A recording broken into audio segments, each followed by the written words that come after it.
most important part is the beginning, where we assess our patients. We ask them questions about their life, what they're doing, what type of terrain they're walking in, what kind of work they do. Then we cast them, take measurements. It's very important to have accurate measurements because it starts our fabrication process, and so that we can have an accurate fit, which means that we don't have to make as many adjustments later on, which will be on delivery day on Friday.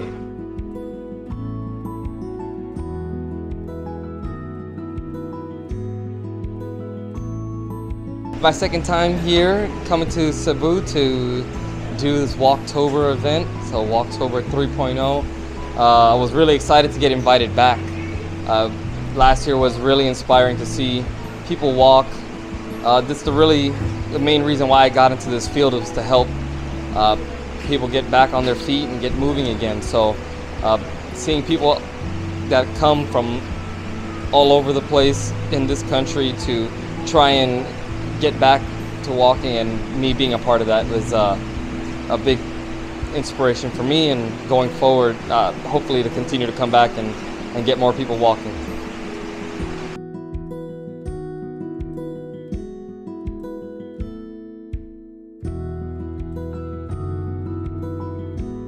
Sobrang saya. Saya na makita ko na mag-spark ulit yung hope sa kanila, sa mga patients, especially yung mga hindi nakakalakad. Yung excitement nila na magkaroon ng paa. For the first time, yung iba dito, first time sila talaga magkakaroon ng paa for a long time.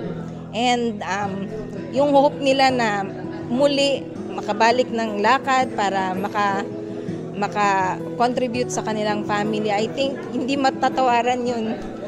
It's something na na ako, kahit hindi ako yung recipient, umapaw yung kaligayahan ko para sa kanila.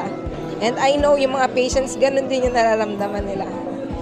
From Mabuhay Desert Foundation, it's a blessing to see these people will be able to walk again.